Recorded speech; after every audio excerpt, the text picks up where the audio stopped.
Bien, pues muy buenas tardes a todos. Es para nosotros, el Departamento de Matemáticas, un placer recibir al doctor Francisco Zaragoza, con quien todos hemos tenido pues, bastantes colaboraciones. Voy a leer su perfil curricular, para aquellos que no lo conozcan. El doctor Francisco Zaragoza, él estudió su licenciatura en Ingeniería Eléctrica por la Universidad Autónoma Metropolitana en 1994, maestría en Ingeniería Eléctrica con especialidad en Computación por el CIMESTAB en 1997 y doctorado en Combinatoria y Optimización por la Universidad de Waterloo, Canadá, en 2003. Ha publicado 25 artículos en revistas indizadas y 50 en memoria de congresos internacionales. Es profesor titular C de tiempo completo del Departamento de Sistemas de la Universidad Autónoma Metropolitana, Unidad Azcapotzalco. Entre 2009 y 2013 fue coordinador de estudios de ingeniería en computación. En 2015 ganó el Discrete Optimization Challenge, un premio que recibió en Alemania. Ha dirigido 2 tesis de doctorado, 10 tesis de maestría y 50 proyectos terminales de licenciatura. Es investigador nacional nivel 2. Durante su periodo sabático 2018-2020 fue profesor visitante en el Departamento de Matemáticas de la Universidad de Erlangen-Nuremberg. Bien, pues sin más, le cedemos la palabra a Francisco, pues adelante. Todo el espacio es tuyo. Muy bien, muchas gracias, Feliu, por la presentación y por supuesto también por la invitación. Sí, tal vez debería hacer una corrección de que no tengo una licenciatura en ingeniería eléctrica, sino en ingeniería electrónica. Pues afortunadamente no es lo mismo. Y para los que no conocen la historia antigua, pues tengo una maestría en ingeniería eléctrica que no lo es. Yo formalmente tengo que decir que es una maestría en ingeniería eléctrica, pero ahora sería una maestría en ciencias de la computación. Allá en el CIMBESTAB, pues no había un departamento de computación, sino hasta recientemente, y ahí me tocó hacer la maestría. Y en aquella época, pues Feliu justamente estaba allí, en ese grupo de profesores. Feliu fue mi asesor en mi tesis de maestría. Y entonces, pues hay muchas cosas que aprendí allá con él, afortunadamente. Y bueno, después pues tuvimos una historia común, ¿no? Los dos tuvimos a un mismo asesor, al doctor Isidoro Gittler, que algunos de ustedes lo conocerán. Y los dos, de alguna manera u otra, hemos pasado por Waterloo, yo estudiando y Feliu, pues de visita al menos. No sé cuántas veces, tal vez muchas veces estuvo Feliu por allá. Y bueno, yo allá en mi doctorado en la Universidad de Waterloo, un doctorado pues en la Facultad de Matemáticas, en el Departamento de Combinatoria y Optimización, tuve la fortuna de que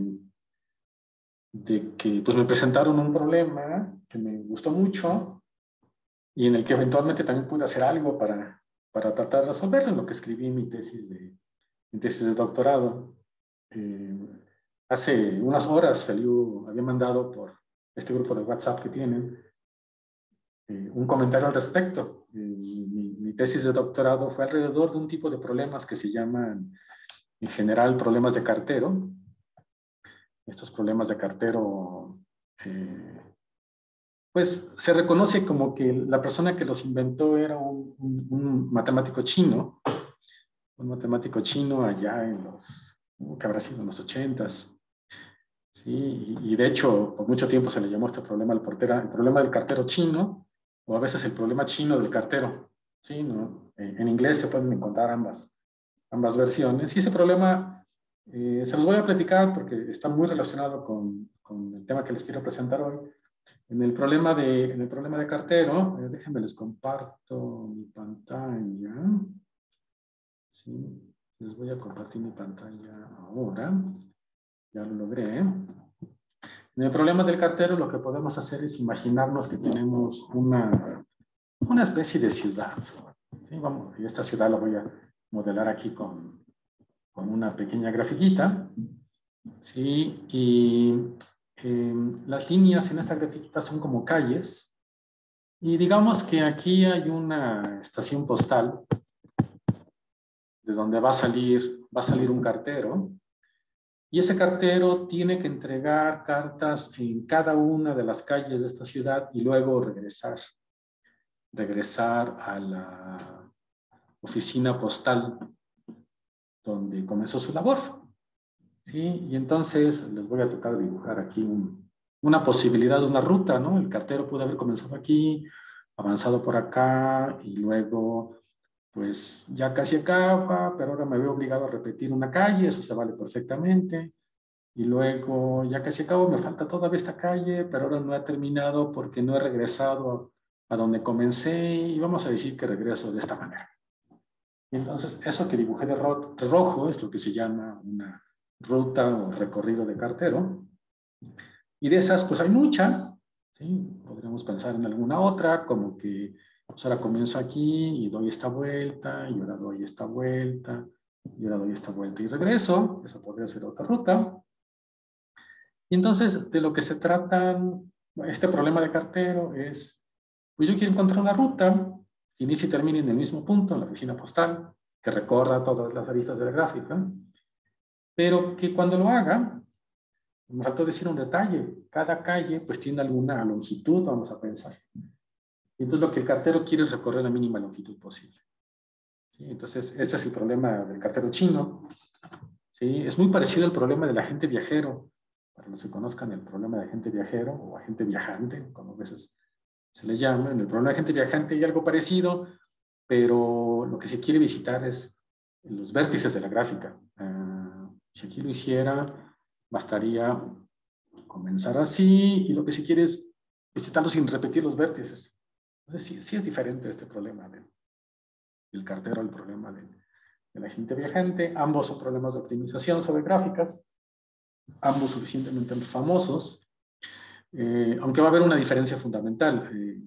Muchos de los problemas de cartero se pueden resolver con algoritmos eficientes, polinomiales, debería decir, mientras que muchas de las variantes de los problemas de agente viajero más bien son problemas NP duros, para los cuales se cree que no hay algoritmos eficientes.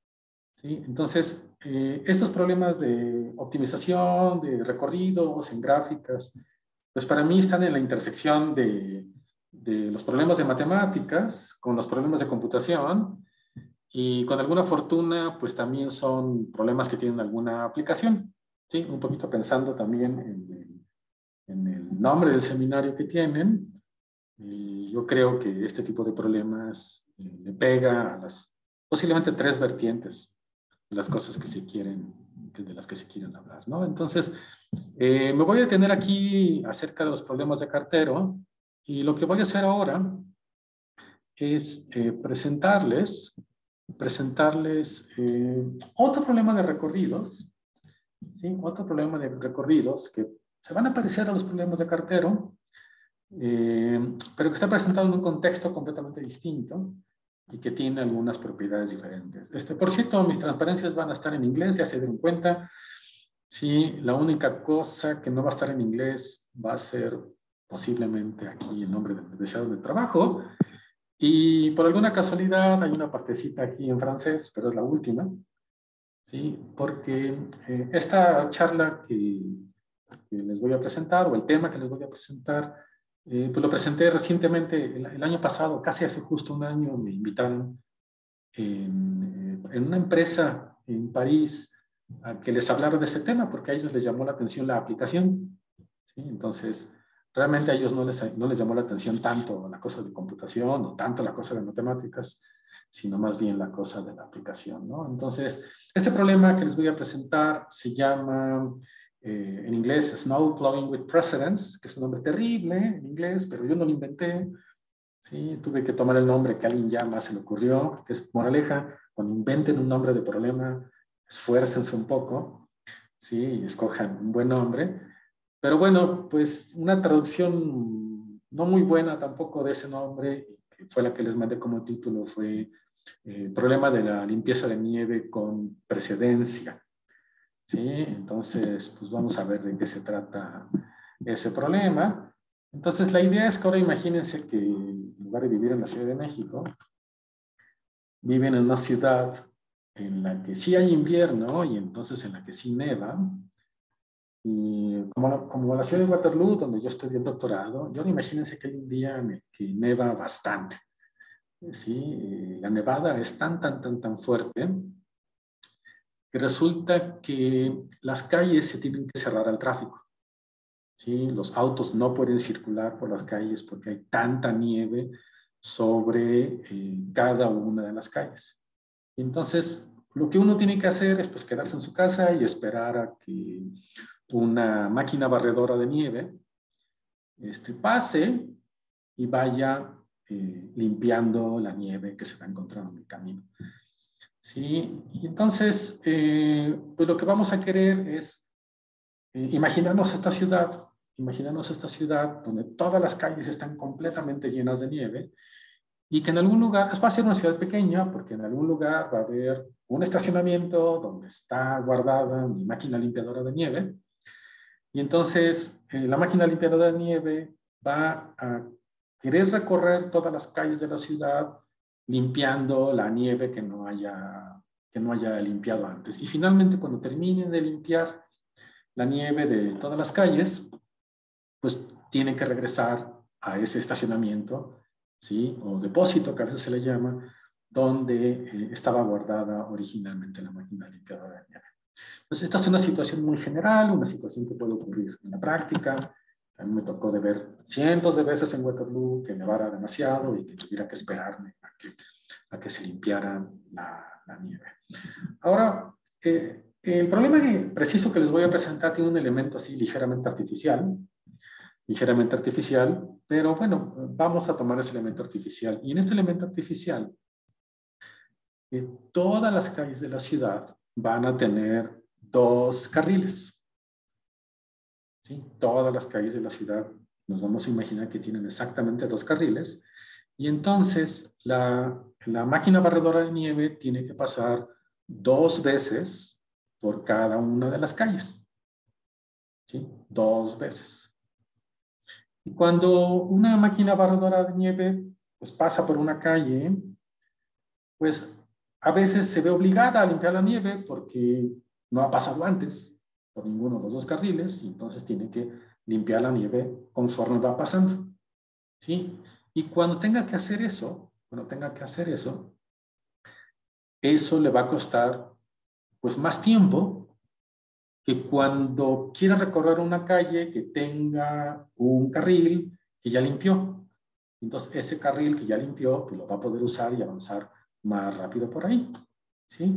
Hay otro pequeño elemento artificial, pero pues que va pegado con la situación. Como la ciudad estaba cerrada al tráfico, podemos suponer que a esta barredora de nieve no le importa la dirección en la que recorre cada calle, aunque las calles originalmente sí hubieran tenido un sentido. ¿Sí? Y bueno, entonces como ya puse este elemento de tiempo, ya queda claro que ahora lo que queremos es que la limpiadora termine tan rápido como pueda su trabajo. ¿Sí? Ahora va a haber un elemento más y ese no es tan artificial y es un elemento que sí aparece en otro tipo de problemas. En muchas ciudades, ahorita en Canadá se le prende el foco así de Montreal, por ejemplo. Waterloo es una ciudad más o menos plana, pero Montreal es una ciudad que sí tiene lomitas, ¿no? Y entonces se pueden imaginar que si tienen una calle que está inclinada, pues entonces toma más tiempo para una máquina muy grande avanzar hacia arriba, ¿sí? Que lo que le toma avanzar hacia abajo. Ya sea nuestra máquina limpiadora nueva, eso le va a pasar sin importar si está limpiando nieve o no. ¿Sí? Entonces, básicamente vamos a pensar también que en realidad cada calle va a tener como 4 tiempos o costos asociados. El costo de limpiar en una dirección, el costo de limpiar en la otra dirección, el costo de avanzar por un carril que está limpio en una dirección y el costo de avanzar por un carril que está limpio en la segunda dirección. ¿Okay? Entonces, pues, sí se parece un problema de cartero, pero tiene unas consideraciones especiales, ¿no? Entonces, para los que viven en países tropicales y no conozcan las máquinas limpiadoras de nieve, pues son máquinas como esa, y tengo ahí un dibujito de una máquina limpiadora de nieve, y por ejemplo podemos pensar que ahora esta máquina quiere ir, pues está en esta esquina de la calle y quiere avanzar a la otra esquina de la calle, pero los dos carriles tienen mucha nieve, ¿sí? Entonces, como tienen mucha nieve los dos carriles, pues no importa cuál carril escoja, cuando avance de derecha a izquierda va a tener que limpiar la nieve de uno de sus carriles, y entonces, ahora voy a mover esto para acá, pues ahora la máquina limpiadora está del otro lado y uno de los carriles ya está limpio, ¿sí?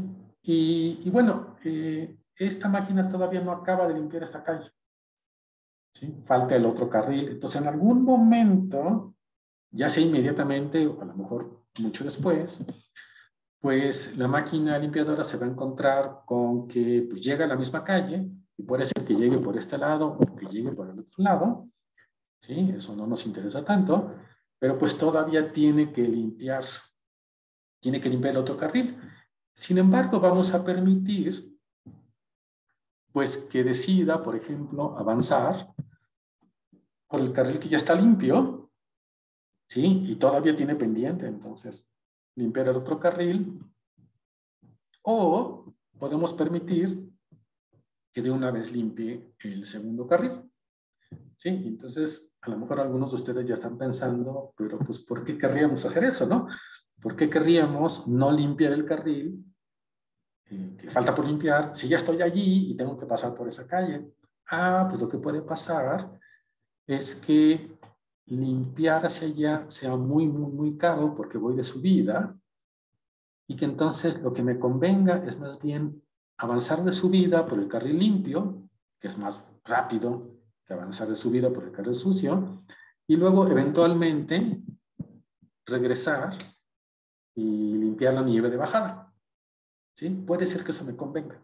Entonces aquí le vamos a dar esa libertad, que escoja una opción o la otra opción, ¿sí? Pero eventualmente, al final, todas las calles, los dos carriles de cada una de las calles tienen que quedar limpios, y la máquina limpiadora o barredora de nieve pues tiene que regresar al depósito ese donde comenzó a hacer su trabajo, ¿sí? Entonces, de eso es lo que se trata el problema que les quiero presentar. Este es el problema de la limpieza de nieve con precedencia, ¿sí? Entonces ahora tengo que explicar por qué lo de la precedencia, ¿no?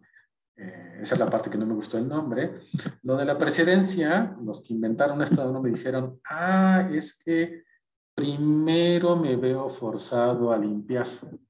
Cuando recorro una calle que está completamente sucia, me veo obligado a limpiar, y entonces tiene precedencia limpiar.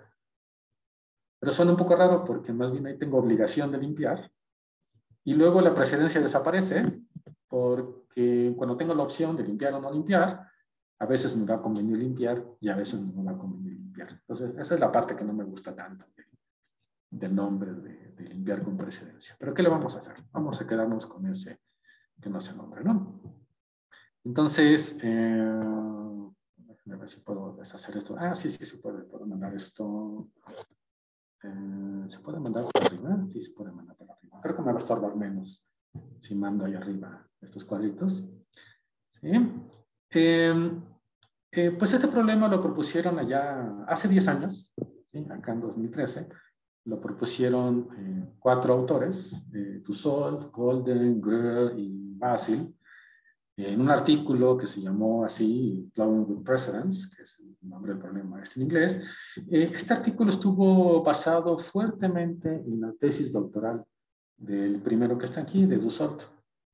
Sí, realmente la tesis de Dussolf habló como de 3 problemas distintos. Uno de ellos fue este de limpieza de nieve con precedencia.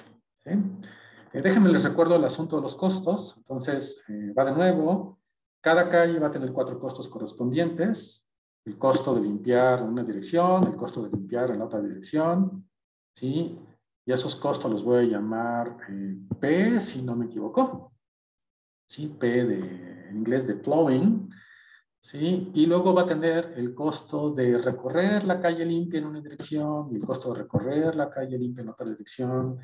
Y si no me equivoco demasiado, a esos costos los voy a llamar T, de la palabra en inglés to traverse, ¿sí?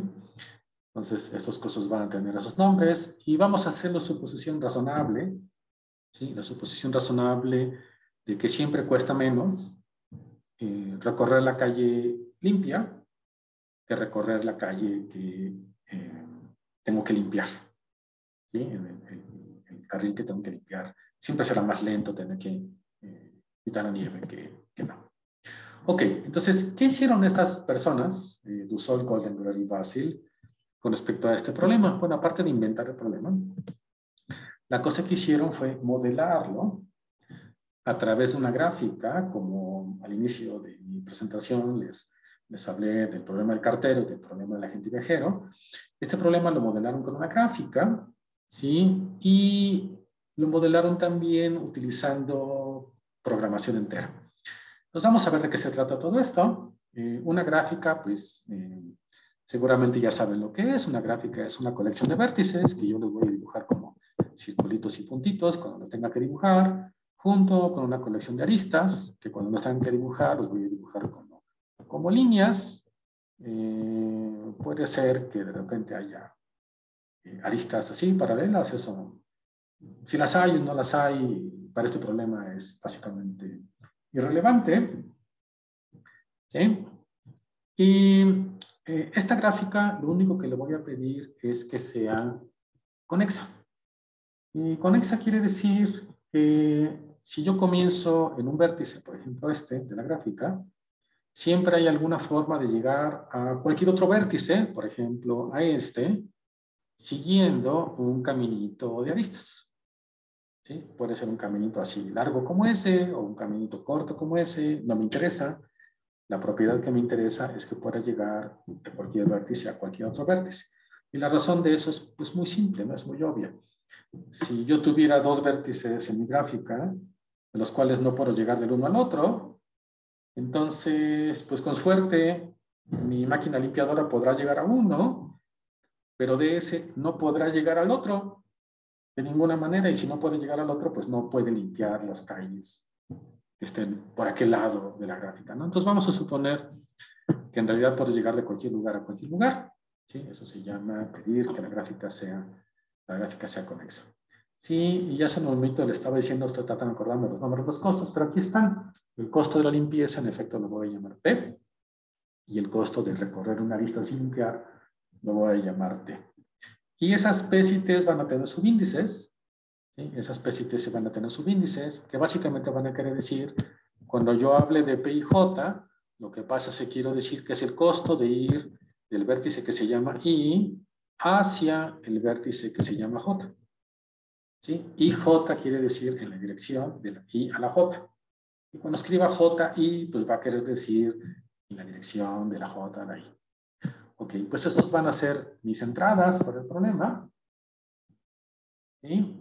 Y para tratar de entender el modelo de programación entera que vamos a ver en un momento, hay que acordarse de este asunto de la precedencia. Es decir, mi modelo se va a tener que acordar de alguna manera, pues si ya pasó por una arista de la gráfica al menos una vez, limpiando, o si no ha pasado, porque va a tener que modelar esta idea de que si no ha pasado por la arista, pues la primera vez que pase voy a tener que limpiar. Y entonces eso, como ellos lo hicieron, fue decir, pues yo voy a tener una variable para cada arista, ¿sí? Entonces imagínense que voy a tener una arista y que de repente va a haber una variable, déjenme invento que se va a llamar X, esa variable, X y J, y esa X y J me dirá algo sobre que estoy yendo de la I a la J, pero como voy a tener que acordar de la componente de si ya pasé por ahí o no, resulta que estas cosas van a estar indexadas también por un contador de pasos al que lo puedo llamar como tiempo, ¿no? Puedo imaginarme que es un tipo de tiempo que está transcurriendo. Yo puedo ir contando en qué paso voy, ¿sí? Y saber algo de los pasos anteriores, ¿sí? Y bueno, afortunadamente se puede demostrar que, no es una cosa muy difícil, que el número de pasos que yo pudiera necesitar para limpiar una gráfica es más o menos cuadrático con respecto al número de aristas. Bueno, no es que tenga que ser cuadrático, sino que a lo mucho va a ser cuadrático con respecto al número de aristas. ¿Cómo se prueba una cosa como esa? Pues dice, bueno, mi limpiadora de nieve comienza en ese punto. En algún momento tengo que limpiar esta arista, ¿verdad? Tengo que limpiar esta arista que va de la I a la J. ¿Sí? Y lo peor que me puede pasar es que yo tenga que comenzar en este punto, tenga que recorrer un camino así súper largo para llegar a la arista y luego regresar. Pero si lo piensan bien, ese camino, lo peor que le puede pasar, ese como circuito que acabo de dibujar, lo peor que le puede pasar es que tenga tantas aristas como todas las aristas de la gráfica. ¿Sí? Eso es lo peor que le puede pasar. ¿Sí? ¿Cuántas aristas hay? La cardinalidad de E, el conjunto de aristas. ¿Sí? Entonces, para cada arista, que hay cardinalidad de E aristas, tengo que hacer un camino que va a tener una longitud más o menos como, nuevamente, la cardinalidad del número de aristas. Y entonces, el número de aristas total que tengo que recorrer es a lo mucho, pues una constante por el número de aristas al cuadrado. Entonces, ellos eso lo usan para saber cuántas unidades de tiempo, cuántos pasos tienen que mantener en su modelo. ¿Sí? Entonces, en su modelo tienen no una variable por arista y paso, sino 5 variables por arista y paso. ¿Sí? Entonces, la IJ, recuerden lo que quiere decir la IJ, ¿no? IJ quiere decir, yo estoy yendo del vértice I al vértice J. ¿Sí? Entonces, estas variables de este lado, fíjense, todas están indexadas por IJ y S. Entonces, IJ quiere decir, todas esas variables se refieren a esa arista en esa dirección, y la S se refiere a lo que estoy haciendo, lo estoy haciendo en el paso S. Entonces, la primera variable, la X, lo que quiere decir es que la X, IJS, va a valer 1 si estoy yendo del vértice I al vértice J en el paso S y lo estoy limpiando. ¿Sí? Si en esa vez que estoy pasando por ahí lo estoy limpiando. Y va a valer 0 si eso no ocurrió. Y luego la variable Y y JS dice, pues es que estoy yendo de Y a la J en el paso S, pero estoy pasando por ahí sin limpiar. ¿Sí? Y esa variable va a valer 0 si eso no ocurrió. Y luego tienen una variable ellos que dice, pues es que quiero ir del I a la J en el instante S, pero en realidad no lo voy a hacer, me voy a quedar parado en el punto I. ¿Sí? Esa es una cosa que tuvieron que hacer ellos para modelar, en particular la situación de que la máquina ya limpió todo, pero el número de pasos de su modelo todavía no termina y entonces se tiene que poder quedar atorada en un vértice sin hacer nada. ¿Sí? Pero bueno, pues necesita una variable más. Y luego tienen otra variable U, que va a ser la suma de las 3 anteriores. Entonces, si lo piensan bien, la suma de las 3 anteriores puede valer o 0 o 1. ¿Por qué no puede valer 3? No puede valer 3 porque o estaba limpiando, o la estaba recorriendo sin limpiar, o no la estaba recorriendo. ¿Sí? Son 3 cosas que son mutuamente exclusivas. Si alguna de esas 3 cosas la hizo, pues la suma de esas 3 variables valdrá 1. Y si ninguna de esas 3 cosas la hizo, pues la suma de esas 3 variables vale a 0. Entonces la U lo que quiere decir es, estoy usando ese arco en ese paso. ¿Sí? Y luego, finalmente, la variable F, de lo que se acuerda, es de si esa vez que estoy pasando por ahí es la primera vez que estoy pasando por ahí y por lo tanto me veo obligado a limpiar. ¿Sí? Entonces tienen estas 5 variables, bueno, 5 como vectores gigantescos de variables. ¿Sí? ¿Cuántas de esas variables hay? Pues bueno, la I puede haber V valores posibles para la I, y para la J puede haber V valores posibles, Y luego para la S habíamos dicho que había más o menos el número de aristas al cuadrado de valores posibles. Ahorita se imaginarán que este puede ser un número gigantesco. ¿Sí? La cantidad de variables que este modelo pueda tener puede ser un número gigantesco. Si eso fuera lo peor del asunto, no sería mayor problema. Lo peor del asunto es que el modelo que ellos presentan es muy largo y complicado. Yo les voy a mostrar todo el modelo, pero no se los voy a explicar todo, porque en algún momento se van a dar cuenta, en efecto, este modelo es demasiado complicado. Ya tiene demasiadas variables, primera cosa mala, pero luego va a tener, si no me equivoco, 3 páginas de restricciones.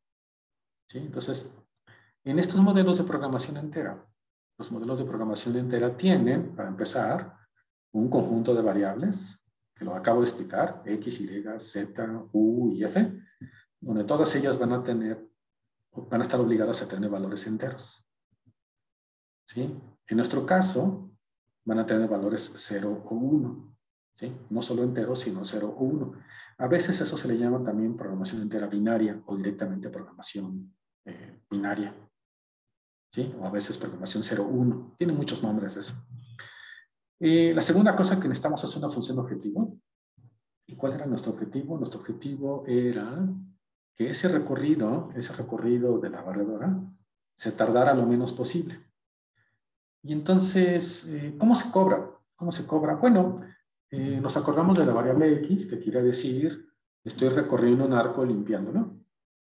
Nos acordamos de la variable Y, que quiere decir, estoy recorriendo un arco sin limpiarlo. Y cada vez que esa variable vale 1, pues es que me gasté una cierta cantidad de tiempo.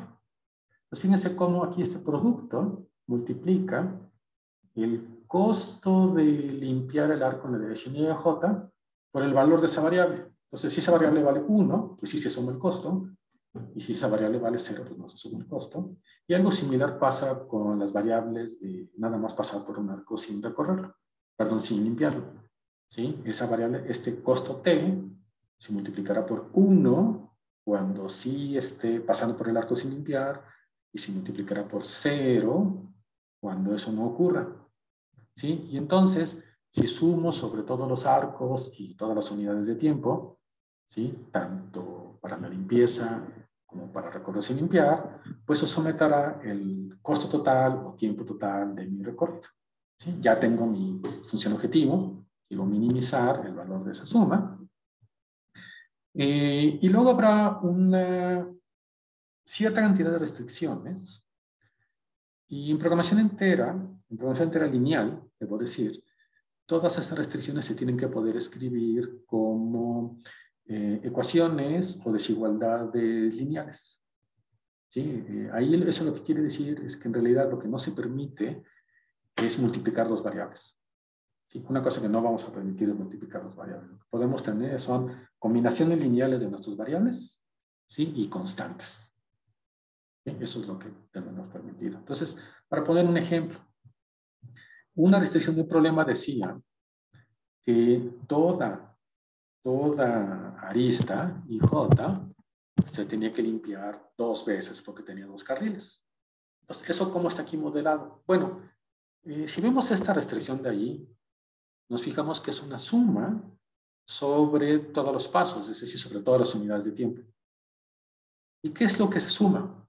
Se suma la variable que corresponde con X y J, que es limpiar hacia allá, con la variable XJI que corresponde con limpiar hacia allá.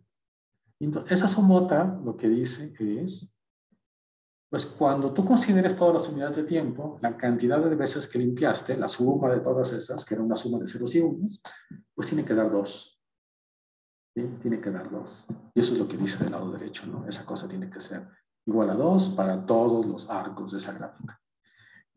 ¿Sí? Y entonces, de esta manera, cada una de las propiedades que tenía nuestro problema la tenemos que poder escribir como una ecuación o una desigualdad. Ya les había avisado, no les voy a explicar todas, sino más bien lo que quiero mostrarles es que este modelo que está aquí está la segunda parte del modelo, otro montón de desigualdades, y luego aquí está la tercera parte del modelo, otro montón de igualdades y desigualdades, ¿sí? Y en total resulta que este modelo que estos autores presentaron, por un lado tenía muchísimas variables, ¿sí? Algo así del orden del cubo de número de aristas, ¿sí? Pero también tiene muchísimas restricciones, ¿sí? Algo así como el cubo del número de aristas. Entonces, si ese modelo lo quiero resolver, hay software para eso. Yo creo que en estos días el más famoso es un software que se llama Gurobi, pero también hay muchas otras piezas de software como iLog y Simplex y qué sé yo. Pues bueno, esas piezas de software, aunque son muy buenas, cuando los modelos son muy grandes y además muy feos, esto de ser feo no es algo que matemáticamente podamos decir, ¿no? Es simplemente, hay modelos bonitos y hay modelos feos. Y este es un modelo feo. Resulta que no se pueden resolver en un tiempo razonable, excepto para problemas muy pequeñitos. ¿Sí? Entonces, aquí, ¿qué quiero decir con problemas muy pequeñitos? Bueno, si lo piensan, ya una gráfica con 10 aristas, que sería bien chiquitita, imagínense una ciudad que solamente tiene 10 calles, pues son muy poquitas, ¿no? Eso es una sociedad, eso es un rancho, que tiene ahí 10 calles. Ya eso es un modelo que tiene 8,000 variables, ¿sí? Y 16,000 restricciones. Ya es una cantidad decente de variables y restricciones. Ese se va a poder resolver. Pero ¿qué pasa si tuviera yo 100 calles? Si tengo 100 calles, entonces 100 al cubo, eso ya es 10 a la sexta, es 1,000,000. Tendría 8 millones de variables y 16 millones de restricciones. Eso ya no es sensato. ¿Sí? Esos modelos se pueden resolver tal vez si tuviéramos una buena cantidad de años disponibles para esperar por la respuesta. ¿Sí?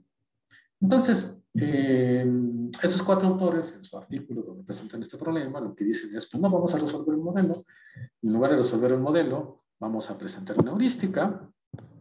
¿Sí? Una heurística es pues una especie de procedimiento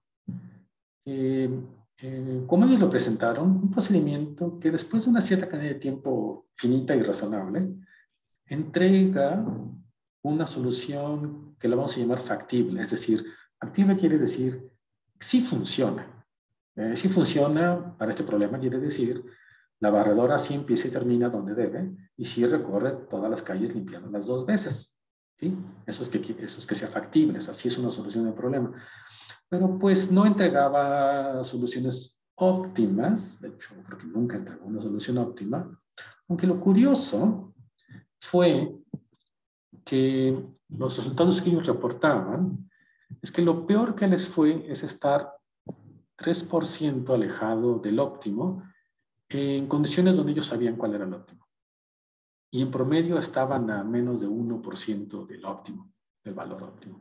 Entonces imagínense, esto quiere decir que si el valor óptimo era como 1,000, lo peor que le había ido a su heurística es 1,000 por 1.03, o sea, 1,030. En lugar de acabar en 1,000 minutos la limpieza, se acabaría en 1,030 minutos. Entonces uno piensa, pues eso es bueno, ¿no? Realmente, ¿para qué quiero gastar tiempo en que sea tener la solución óptima? Años y años y años para tener la solución óptima. Cuando a lo mejor en unos minutos puedo tener una solución muy cercana. Bueno, así lo reportaron ellos. Y yo cuando vi eso dije, pues sí, eso está muy bien, pero esto debe tener una razón de ser. ¿Sí? ¿Por qué su heurística de ellos estaba dando resultados tan buenos? ¿Sí? Y aquí es donde aparece la conexión con los problemas de cartera. ¿Sí? Resulta que en su heurística ellos utilizaron una variante del problema del cartero que en inglés se llama el Windy-Postman Problem. Y en ese Windy-Postman Problem es como el problema de cartero que yo les presenté al principio. ¿Sí? Vamos a ver si todavía puedo.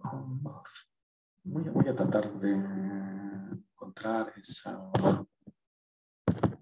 transparencia que tenía yo al principio. Esta, ¿sí? Como este problema de cartero original, excepto que hay una diferencia que tiene, y esa diferencia que tiene es que dice, lo que pasa es que en este problema podemos imaginar como hace un momento, que las calles están inclinadas y que por lo tanto recorrerlas en una dirección cuesta diferente que recorrerlas en otra.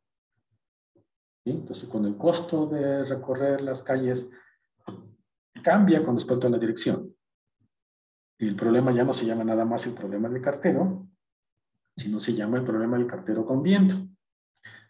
Así se le ocurrió el nombre a quien propuso este problema, un tal Minieka, ¿sí? Porque se imaginó que el cartero iba caminando a favor del viento y entonces iba más rápido, o iba caminando en contra del viento y entonces iba más lento. Esa es la idea que presentó por ahí. ¿Sí? Entonces andábamos por aquí. Déjenme ver por dónde andábamos. Esto ya habíamos pasado. Entonces vamos a platicar un poquito de la relación que se puede encontrar entre el problema de limpieza de nieve con precedencia y el problema del cartero con viento. ¿Sí? Entonces, como yo se lo describí, el problema del cartero con viento también comienza con una gráfica, la cual vamos a suponer también que es conexa. ¿Sí? Vamos a suponer que también es conexa.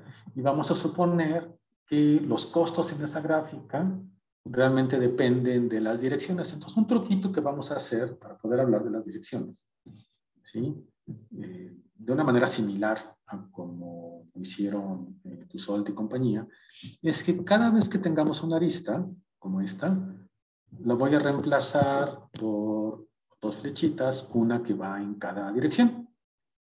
¿Sí? Entonces, si esta arista se llama, digamos, IJ, pues allá arriba tengo un arco que va de IJ y otro arco que va de JI. ¿Sí? Y las gráficas que están hechas de aristas con direcciones o arcos, se llaman esas gráficas dirigidas. Entonces, en este modelo para el problema del cartero con viento se habla de estas gráficas dirigidas.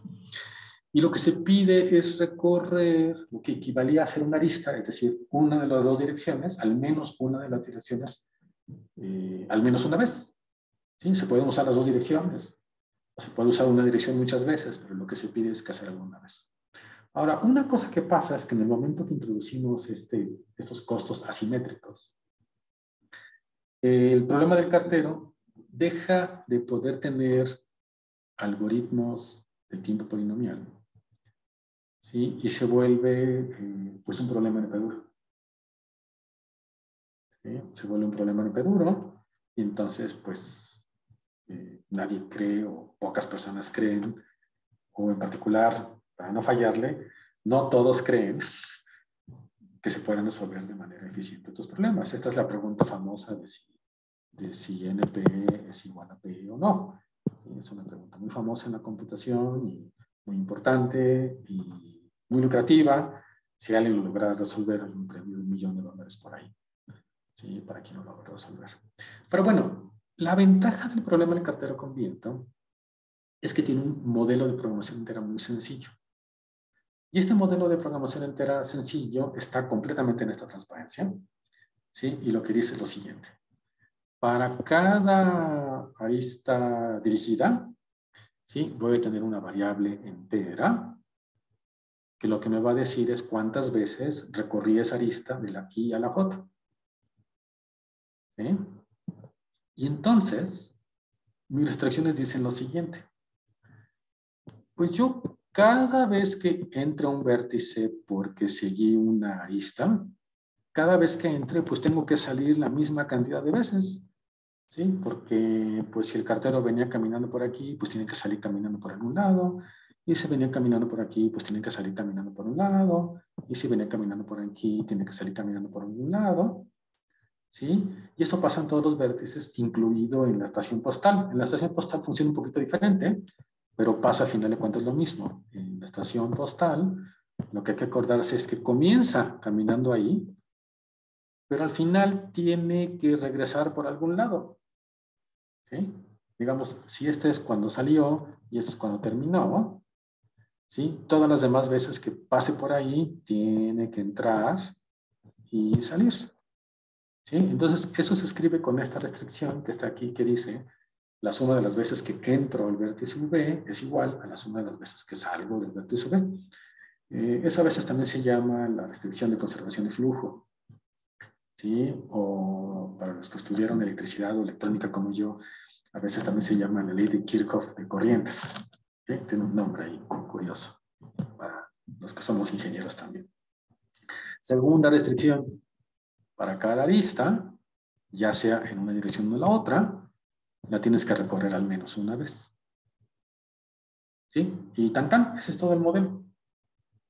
Ese es todo el modelo de programación entera para el problema de verdadero comento. Entonces es un modelo muy sencillo, ¿sí? Muy simple, que no quita que sea difícil de resolver porque el problema se mete duro. Pero al menos como modelo es un modelo muy elegante. ¿Sí? Y entonces cuando estos modelos son así bonitos y elegantes, resulta que uno puede empezar a estudiar ahora matemáticamente las propiedades de esos modelos. Entonces, en particular, yo puedo imaginarme que estas variables X realmente lo que forman es un vector largo, largo, largo, largo, largo, pues de dimensión muy grande, ¿sí? Entonces puedo pensar que es un punto en un espacio de dimensión muy grande, y esos puntos puedo pensar que les quiero calcular la cerradura o cierre convexo. Ahí según como lo digan ustedes. Hay muchos nombres para eso. El casco convexo creo que también le dicen en alguna ocasión. ¿Sí? Y entonces uno quisiera saber, ¿y que no habrá otra forma de encontrar ese casco convexo? ¿Sí? ¿No habrá alguna otra manera? Entonces una idea, es una idea de la programación entera, pero también de otra rama de la optimización que se llama la programación lineal, es simplemente decir, pues tú toma tu modelo, digamos la restricción de tu modelo, y quítale la restricción que lo hace difícil, es decir, la restricción de que las variables tengan que ser enteros. Ojo, nuestras variables es importantísimo en el problema que sean enteros, porque lo que nos está diciendo es cuántas veces pasaste por ahí, y cuántas veces pues tiene que ser pues, 3 veces, o 1 vez, o 8 veces, pero no puede ser un quinto de vez, o pi veces, o e veces, eso no tiene sentido. Pero bueno, vamos a quitar esa restricción. Y entonces lo que obtenemos es una colección de, digamos, igualdades y desigualdades. Y esa colección de igualdades y desigualdades lo que definen en general es un poliedro. Posiblemente un poliedro infinito, infinitamente grande, es decir, un poliedro no acotado, o posiblemente un poliedro acotado, en este caso no, pero a veces sí es un poliedro acotado y a veces, y en ese caso se le llama un polítope. ¿Sí? Y entonces, pues esos poliedros son de región convexa. El poliedro del programa lineal es una región convexa. El poliedro que definimos como el cierre convexo o casco convexo de los puntos enteros es también una región convexa. Y ahora lo que quisiéramos saber es si no a veces estos dos objetos matemáticos coincidieran. ¿Sí? Y entonces Wien, en su tesis doctoral allá en el 87, demostró que estos dos objetos coinciden, ¿sí? Para el problema del cartero comiendo, coinciden sí y solo si mi gráfica con la que comencé es una de esas gráficas que se llaman eulerianas. Las gráficas eulerianas son muy famosas, ¿sí? Son aquellas gráficas que originan en un paper de un artículo de Euler allá en 1736, ¿sí? El artículo inaugural de la teoría de gráficas, en la cual lo que se deseaba era algo así como, pues yo tengo una gráfica como esta que voy a dibujar aquí, y ahora me gustaría saber si puedo empezar en algún lugar y recorrer todas las aristas de la gráfica sin nunca repetir ninguna arista. Aquí sí se puede, por ejemplo, puedo comenzar aquí, a ver si me sale. Sí, puedo primero recorrer esas que están aquí como afuera y ya no me salió, ¿verdad? Ya me di cuenta que no me salió, entonces pues vamos a hacerlo de otra manera. ¿Sí? Que no me salga no quiere decir que es imposible, sino solamente quiere decir que no seguí la idea correcta, pero ahí sí, fíjense cómo yo encontré un camino verde, empieza y termina en el mismo punto, empieza y termina en el mismo punto y recorre cada una de las aristas de la gráfica una vez. Eso se les llaman las gráficas eulerianas. Y hay un teorema muy famoso, medio mundo lo llama el teorema de Euler. ¿Sí? Yo no soy de esos que lo llaman teorema de Euler, yo lo llamo el teorema de Euler y Hirsch-Holzer, que es la caracterización de las gráficas eulerianas, y ese teorema dice una gráfica euleriana, sí, solo sí, por un lado es conexa, y por otro lado, todos los vértices tienen grado 2. ¿Sí? Entonces es una propiedad muy fácil de revisar una gráfica. No grado 2, perdón, grado par. ¿Sí? Por ejemplo, esta gráfica roja que dibujé ahí, algunos vértices tienen 2 aristas que le llegan, tienen grado 2. Otros vértices tienen 4 aristas que le llegan, entonces tienen grado 4. Tanto 2 como 4 es par. Entonces esa gráfica roja era euleriana. ¿Sí? Yo ya lo sabía desde el principio. Y luego Wien demostró también que si la gráfica con la que comienzo no es euleriana, entonces este poliedro, el poliedro del programa lineal, pues no coincide con el cierre convexo de los puntos enteros, lo cual quiere decir que este poliedro tiene vértices o puntos extremos con coordenadas fraccionarias, pero lo que él demuestra una cosa preciosa. Lo que él demuestra es que cuando esos vértices de coordenadas fraccionarias existen, entonces esas coordenadas fraccionarias, por un lado, se ven obligadas a valer un medio, ¿sí? Es decir, o eran enteras o eran fraccionarias, pero si eran fraccionarias eran iguales a un medio. Y además, cuando la variable correspondiente a este arco valía un medio, ¿sí? La coordenada correspondiente con este arco valía un medio, entonces forzosamente la coordenada correspondiente con el otro arco también vale un medio. ¿Sí? Entonces es un teorema muy bonito de Wien. ¿Sí? Estos dos teoremas en conjunto hacen una caracterización de cómo es este programa lineal. ¿Sí? Y nosotros ahorita vamos a usar esta caracterización de alguna manera. ¿Sí? Pero lo primerito que voy a hacer es modificar el programa lineal para el problema del cartero con viento para hacer lo que se parezca un poco a la idea del problema de limpiar nieve. Entonces lo que voy a hacer es que para cada arista original, ¿sí? Voy a tener 2 conjuntos de arcos. Unos van a ser los arcos con variables X, que ya hemos visto, que van a corresponder con la limpieza. Y luego vamos a tener otra pareja de arcos entre los mismos 2 vértices que van a corresponder con las variables Y, que para mí van a ser ahorita las variables de pasar sin limpiar. Y entonces voy a escribir las siguientes restricciones. El número de veces que entra un vértice, ya sea limpiando o no, tiene que ser igual al número de veces que salgo de ese vértice, ya sea limpiando o no, por un lado. Por otro lado, el número de veces que pase por ese arco limpiando, quiero que sea al menos 1. Y el número de veces que paso sin limpiar por ese arco, quiero que sea, aquí digo una especie de tontería, ¿no? Pero dice, quiero que sea al menos 0. Bueno, es decir, no me importa cuántas veces pase. Puedo no pasar y de todas formas está bien. Pero escribí esa restricción para que vean cómo se parece este modelo al problema del cartero con viento. ¿Sí?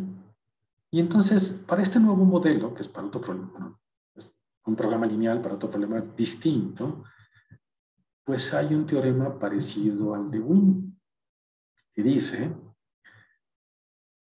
el poliedro que corresponde con este programa lineal tiene coordenadas enteras, o los vértices tienen coordenadas enteras, o iguales a un medio. Cuando una coordenada es igual a un medio, la otra que corresponde con el mismo arco de limpieza tiene que va a ser un medio, pero adicionalmente las variables que agregué para considerar pasar por un arco sin limpiar, resulta que tienen que ser enteras. ¿Sí? Entonces esta es una modificación del teorema de Wien, no se tiene que sentar y probar este cachito, pero que tiene estas 2 propiedades importantes. ¿Sí? Estas 2 propiedades importantes. ¿Sí? Entonces, ¿cómo vamos a usar eso? Bueno, pues piensen en este nuevo modelo lineal. Imagínense que lo resuelven. Resulta que los programas lineales, a diferencia de los programas enteros, los programas lineales sí se pueden resolver en tiempo polinomial. Y es mucho más rápido resolver programas que no tienen la restricción de integralidad que los que sí la tienen. Mucho más rápido, tanto en la práctica como en la teoría. ¿Sí? En la teoría, en la programación lineal, se puede hacer un tiempo binomial, la programación entera no, la programación entera se perdura. Pero bueno, ya que lo resolvieron, imagínense que ya tienen la solución óptima en la mano del programa lineal. Bueno, pues esa solución óptima se ve forzada a ser un vértice de este poliedro de los que estábamos hablando. Es decir, o es entera, ¿sí? Perdón. No, la solución del programa lineal es esta que se va a llamar, perdón, x barra y barra, la solución del programa lineal. Entonces, esa o va a ser entera o va a tener estos medios en algunos lugares. Y ahora piensen, imagínense que alguien les dijera, así como un oráculo les dice, yo aquí tengo en la mano la solución óptima para mi problema original de limpieza con precedencia. ¿Sí? Y tengo este vector de x asterisco, y asterisco, y ese sí va a ser un vector entero, porque alguien me dijo que esta es la solución óptima, alguien me la dijo en el oído, ¿no? Me la secretó. Entonces, ¿ahora qué puedo decir? Bueno, lo primero que puedo decir es que esta solución limpia cada arco al menos 2 veces. Entonces, tomen esa solución y divídanla entre 2. O sea, tomen los enteros que estaban ahí y divídanlos entre 2. Bueno, si el entero corresponde era par, al dividir entre 2 va a dar entero. Si era impar, pues va a dar un medio. ¿Sí? Va a dar, bueno, no un medio, sino algo con medios. Una cosa con medios. Pero lo importante es que esa solución dividida entre 2 va a satisfacer las restricciones de este programa lineal. ¿Sí? Porque en el problema de limpieza de la nieve, la suma de las variables será al menos 2, pero cuando la divido entre 2, pues va a ser todavía al menos 1. ¿Sí? Ok, entonces este vector, la mitad de ese, es una solución factible para el programa lineal. ¿Sí? Y entonces, como es una solución factible para el programa lineal, pues yo tenía la óptima del programa lineal y tengo una nueva solución factible del programa lineal. La óptima es la mejor de todas, entonces el valor objetivo de la óptima, que es este, tiene que ser forzosamente menor o igual que el valor objetivo de esta solución factible que me acaban de dar. O sea, dicho de otra manera, el valor de mi programa lineal nuevo que acabo de inventar es una cota inferior a la mitad del valor óptimo del problema de limpieza de nieve con precedencia. O dicho de otra manera, si multiplico por 2 veces el valor del programa lineal es una cota inferior para el valor óptimo del problema de limpieza con precedencia. Eso es una cosa interesante, porque esto lo que dice es que si yo tengo una solución para el problema de limpieza con precedencia y tengo una solución de mi programa lineal la multiplico por 2 y resulta que esos dos valores son iguales, entonces ya tengo una prueba de que tengo en la mano la solución óptima para el problema de limpieza con precedencia. Eso va a ocurrir a veces no. Pero cuando ocurra, tengo una prueba en la mano de que mi solución que tenga en la mano para el problema de limpieza con precedencia ya es óptima. Pero bueno, en general no lo voy a hacer así, sino que lo voy a hacer al revés. Voy a resolver mi programa lineal, porque ese se puede resolver rápido. Voy a obtener una solución del programa lineal. Esa solución tal vez no sea entera, pero no me importa, porque va a ser o enteros o un medios. Y ahora lo voy a multiplicar por 2. Y si la multiplico por 2, si un entero lo multiplico por 2, pues es un entero. Y si una cosa que termina en un medio, lo multiplico por 2, pues ahora es un entero. Entonces, este nuevo vector es entero. Y como es entero, corresponde con un recorrido de una gráfica. Y como ese recorrido entra y sale la misma cantidad de veces de cada vértice, por eso es lo que corresponde con un recorrido de una gráfica euleriana en el cual cada calle paso por él limpiando 2 veces, o al menos 2 veces. ¿Sí? Entonces, ¿qué ingrediente necesito aquí? Bueno, pues si yo tuviera tal recorrido, Hay un algoritmo que es el algoritmo de Hirsch-Holzer, ya les mencioné a Hirsch-Holzer hace ratito. Euler lo que demostró fue que era necesario que la gráfica tuviera estos grados pares. Hirsch-Holzer demostró que era suficiente. ¿Sí? Pero además encontró un algoritmo para que si tengo un recorrido de una gráfica euleriana, perdón, si tengo una gráfica euleriana, puedo encontrar tal recorrido. Lo puedo encontrar en tiempo polinomial, de hecho en tiempo lineal en el número de aristas. Entonces puedo usar ahora el algoritmo de Hirsch-Holzer y ¿qué me puede salir mal?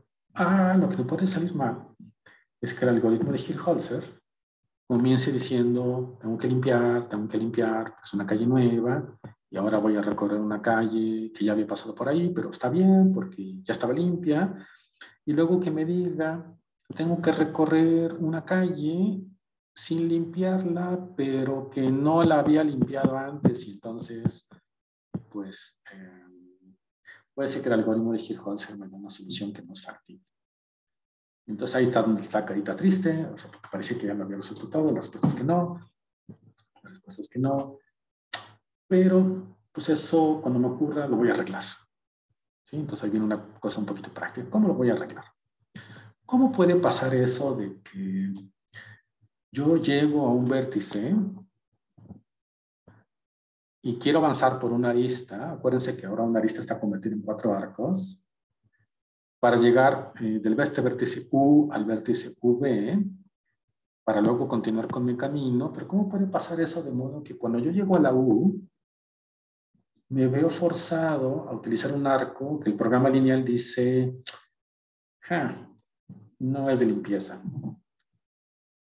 ¿Sí? O sea, ¿cómo es que me puedo ver forzado? Bueno, la única forma en la que me puedo forzado es que, para empezar, esta arista sea la primera vez que la veo. Eso solamente puede pasar la primera vez que veo una arista.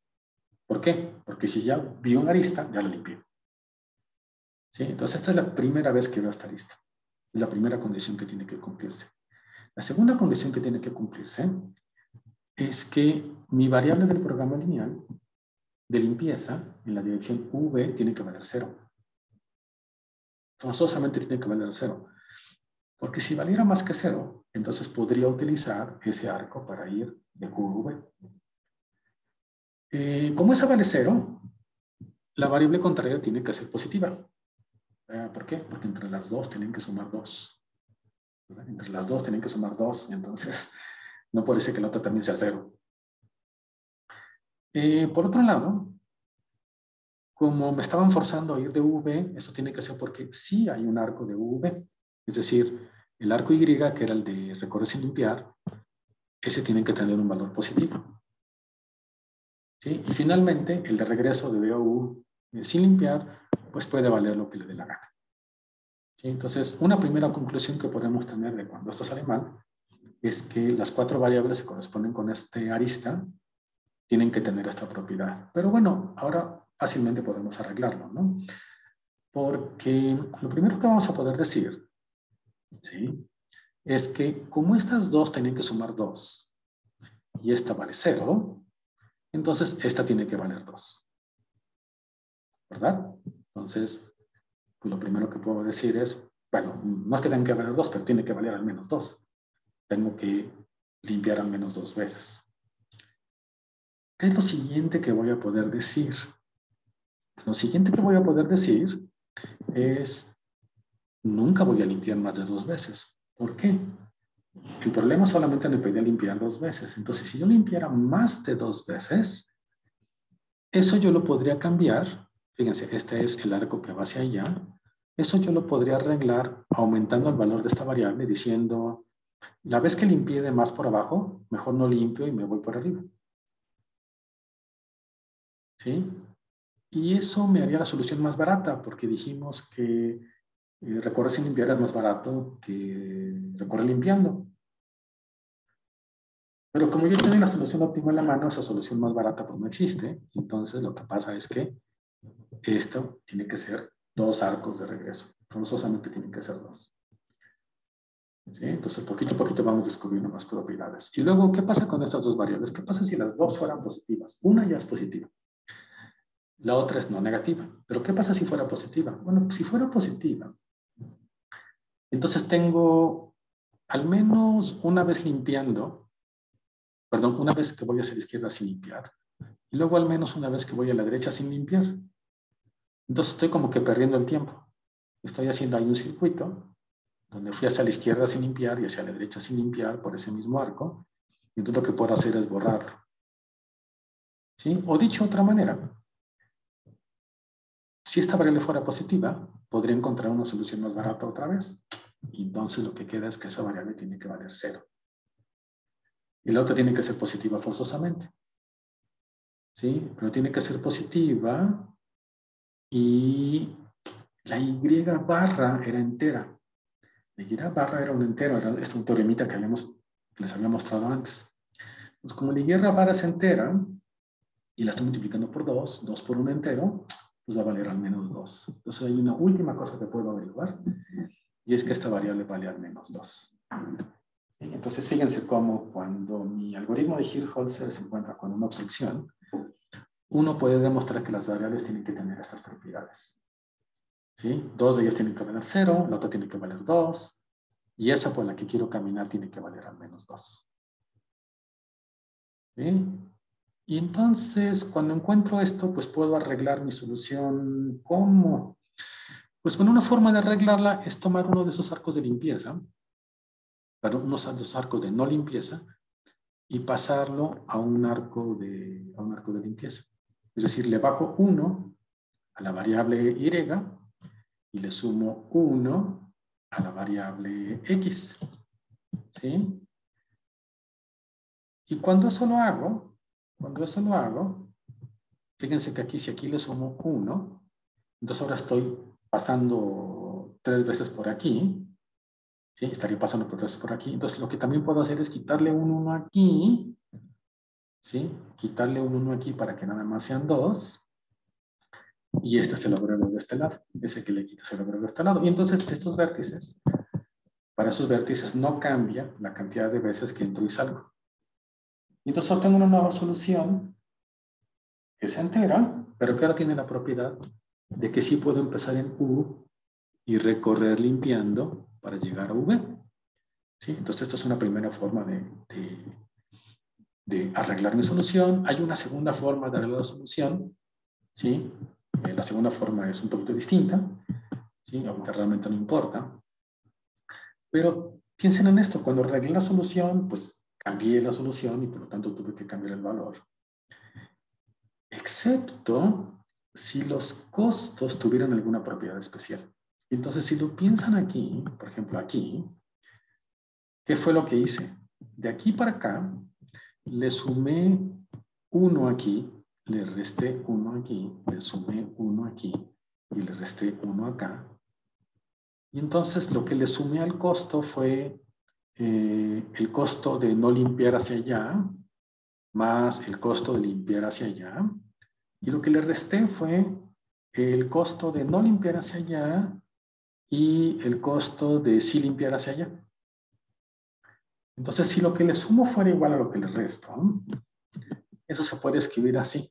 Si lo que le sumo es igual a lo que le resto, entonces lo que estaría pasando es esta condición que le estoy llamando la condición de costos simétricos, que fíjense lo que dice ahí. Lo que dice ahí es el costo de limpiar hacia allá, limpiar más recorrer hacia allá, quiero que sea el mismo, o ojalá sea el mismo, que el costo de recorrer hacia allá y limpiar hacia allá. ¿Sí? Entonces, cuando esas dos cosas son iguales, voy a decir que los costos son simétricos. Y cuando los costos son simétricos, lo que ocurre es que no cambia el costo de la solución. Y la segunda forma de arreglarlo tampoco. ¿Sí? Y ya arreglé ahí donde está todo el algoritmo de Hirsch-Holzer y puedo seguir avanzando. Y si vuelvo a atorar, pues puedo volver a arreglar. Puedo volver a arreglar una y otra vez. ¿Sí? Y entonces aquí lo que resulta, y con esto termino, es que bajo estas condiciones de costos, la que se va a llamar la condición simétrica y la otra que no les comenté que se llama la condición métrica, si se cumple alguna de esas dos condiciones sobre los costos, entonces arreglar la solución no me costó nada.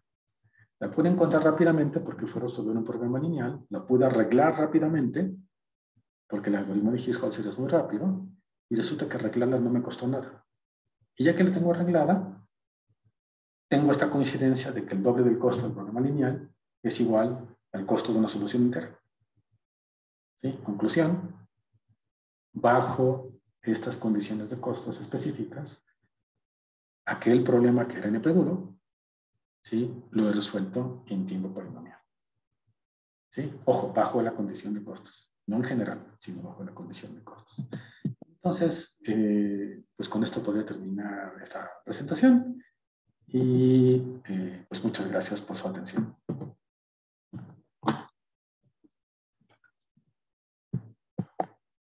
Bien, pues muchísimas gracias. Pues vamos a seguir ahora pues, escuchando los comentarios, preguntas. Adelante, por favor.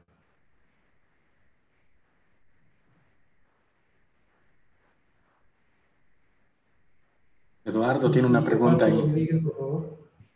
Sí, en la realidad, ¿esta condición de los costos simétricos se presenta o es muy rara? Con exactitud no se presenta en la realidad, simplemente por la fricción. Mm. ¿Sí? O sea, si no hubiera fricción, bueno, todos nos resbalaríamos, no podríamos caminar. Pero si no hubiera fricción, en un mundo ideal, hay esta condición de conservación de energía, ¿no? Entonces, bajar y subir me costaría lo mismo que subir y bajar. O sea, en los mundos sin fricción. Claro. ¿Sí? Ya cuando hay un poco de fricción, entonces siempre que avanzas, te estás enfrentando a un obstáculo, ¿no? Entonces, ¿qué es lo que pasa? Una calle limpia, pues debe tener fricción. Una calle limpia debe tener fricción. Eso es lo que hace que una llanta se pegue a la calle y los autos no se resbalen. Yo no sé, creo que tú, Eduardo, viviste en un lugar donde sí cae nieve, ¿no? Sí. Y el lugar donde cuando se hielan las calles, es horrible querer caminar por ahí. Claro. ¿Sí? A mí me tocó ver en Waterloo autos que se deslizaban por la calle, ¿sí? Sin control, ¿no? O sea, entonces qué bueno que existe la fricción. ¿Sí? Ahora este problema dije que era artificial, entonces sí lo adelanté. Gracias por la pregunta, Eduardo. Gracias.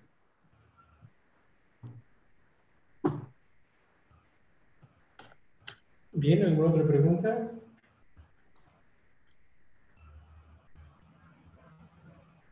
Bueno, a mí me quedó, Francisco, me quedó un poco la duda sobre este resultado del problema del cantero con viento. O sea, es muy complicado demostrar esta condición que presentabas sobre que cuando no es una solución, no te da una solución entera, tiene que ser forzosamente un medio. Sí se puede ver con relativa facilidad esos resultados. Este teorema de Wien, ¿sí? Este teorema de Wien que estoy ahí marcando, creo que sigo compartiendo, ¿verdad? Sí, sigo compartiendo la pantalla. Creo que es el del que me estás preguntando. Sí. De ese teorema de Wien, yo conozco 4 pruebas distintas. Es decir, fue un teorema que se redescubrió muchas veces. Y la prueba, vamos a decir que la más sencilla que yo conozco, no creo que tome más de media página. La más sencilla, ok. La más sencilla no tome más de media página. Tal vez la más complicada tome como una página. ¿Eh? Y la razón de eso es que el programa lineal correspondiente es realmente muy sencillo.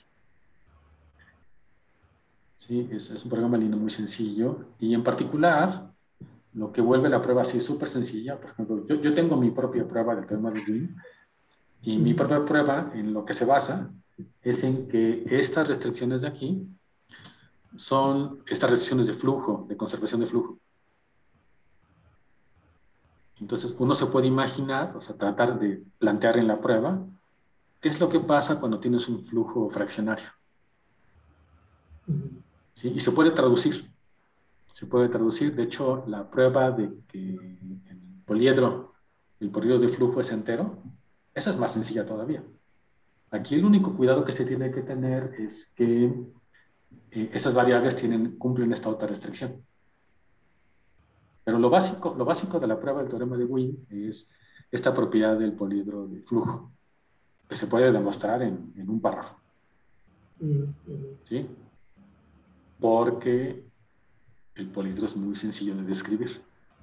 Si alguien hubiera querido tomar el poliedro que corresponde con este otro programa entero, con tantas y tantas restricciones, tantas y tantas y tantas, sería como misión imposible. Ok, muy bien, pues muchas gracias. Una pregunta más. Dime, Felio. ¿Este trabajo publicaste en algún lado? Sí. Ese trabajo, así tal cual, no está publicado, sino un trabajo un poco más sofisticado. Eso es muy bueno que me lo recuerdes.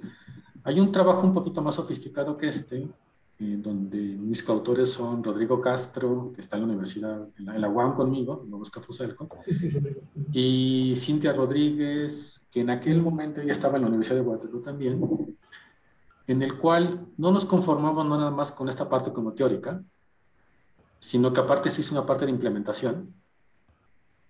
O sea, se tomaron las mismas entradas, que, ¿cómo se llamaba este grupo de personas? Tussaud, Golden, Glory y Basil. Ellos tienen un conjunto muy grande de instancias para los cuales tienen estas soluciones relativamente buenas. Nos tomamos esas mismas instancias y les aplicamos esta idea. Y una cosa que descubrimos es que en esas instancias casi siempre se cumplía la propiedad de los costos simétricos o, alternativamente, la de los costos métricos. Entonces, nuestra implementación lo que iba viendo es que cuando tenía que arreglar, se fijaba si cumplía alguna de esas dos propiedades, y si cumplía alguna de las dos, usaba la cosa para arreglar eso, y se seguía avanzando. Y de vez en cuando, pero de forma rara, se encontraba una arista que no cumplía esa propiedad, y esa la arreglaba, digamos, aleatoriamente. ¿Y qué fue lo que pasó? Que nos dimos cuenta que en el 99% de los casos, nuestro algoritmo daba la solución óptima. O sea, ya no a 0.3% del óptimo, sino que directamente daba la solución óptima. Entonces hubo esta parte experimental muy importante. Y también hubo una parte teórica, pero la cual sí no lo mencioné lograron nada hoy. Que así debe de ser, que siempre va a dar el valor. Bueno, tenemos el teorema que dice que si siempre se cumple la propiedad de los costos, claro. entonces siempre te va a dar la óptima. Pero en la práctica no siempre se cumple. Y aún así, con una altísima frecuencia, ¿sí? La solución a la que llegabas era la solución óptima y muy rápido. ¿Cuál es esa frecuencia? Pues en nuestros experimentos era como el 98%. O sea, para básicamente todas las instancias que tenían Dussault, Golden, Glory y Basil, encontramos la solución óptima, básicamente para todas. La otra parte teórica que hubo fue una parte sobre algoritmos de aproximación. O sea, ¿qué pasa cuando no se cumple las restricciones métricas o simétricas, pero se puede medir qué tanto no se cumple? ¿Sí? Creo que tengo una última transparencia donde se dice un poquito de eso. Sí, no lo mencioné, pero dice, si por alguna razón sabemos que el costo caro, o sea, el lado caro del costo, es a lo mucho alfa veces el lado barato, ¿sí? O sea, si tú supieras cuál es ese factor, entonces esta misma idea te da un algoritmo de aproximación con este factor de aproximación. Y tenemos otro algoritmo de aproximación en el mismo artículo. O sea, el trabajo publicado es bastante más sofisticado que esto que les presenté. Bueno, sería fantástico si pudieras compartirlo para que lo montemos en la página. Sí, si quieren les mando por el WhatsApp. Sí, mándaselo a Estelita. El DOI, les mando el DOI y ya con esto todo el mundo tiene acceso ahí. Bueno, Eduardo creo que quiere participar de nuevo. Adelante. Sí, respecto del mismo trabajo que comentas, ¿recuerdas qué tan grande fue la instancia más grande que manejaron? Ay, no recuerdo, pero puedo checar rápidamente. Pero no era de decenas de vértices, ¿eh? O sea, sí era más grande que eso. Dame un segundo. Sí. Y yo creo que el Sotero se va a querer actualizar. No sé por qué le da esa manía de que se quiere actualizar. Castro can upload precedent.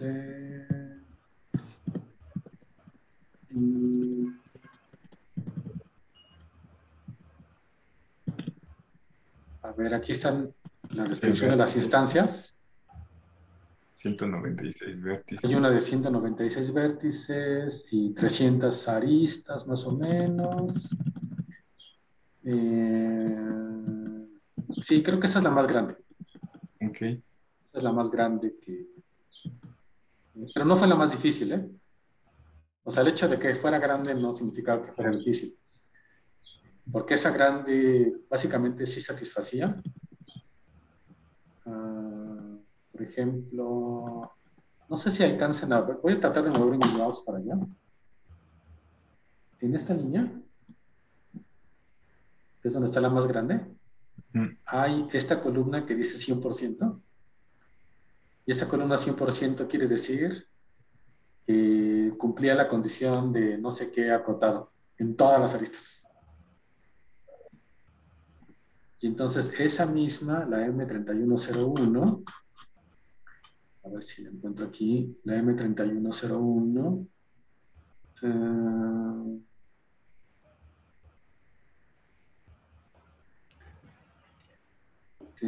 creo que en primera instancia la pudimos resolver a 0.02% del óptimo. En una primera instancia y luego en una segunda instancia la pudimos resolver óptimamente. O sea, arreglando algo en el algoritmo. La pudimos resolver óptimamente. Ok.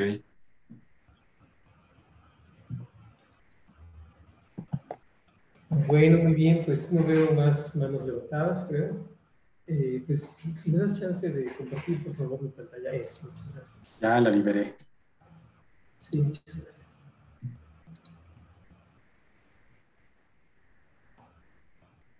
Muy bien, Francisco, pues el Departamento de Matemáticas otorga la presente constancia al doctor Francisco Javier Zaragoza Martínez por su conferencia Limpiando Nieve con Precedencia, impartida en el seminario sobre métodos matemáticos y algoritmos el día de hoy. Bien, pues les pido a todos, por favor, que abran sus micrófonos y démosle un fuerte aplauso a Francisco por esta excelente charla. Muchas gracias, Francisco. Gracias a ustedes. Muy bien. Pues, ya le saqué captura de pantalla. ¿Ya hiciste la captura de la pantalla? Ya. No, ahí luego me la mando. Es cierto. Bueno, miren, la próxima, ahorita estas sesiones, estas últimas sesiones, hemos estado tratando de poner temas relacionados con la optimización combinatoria.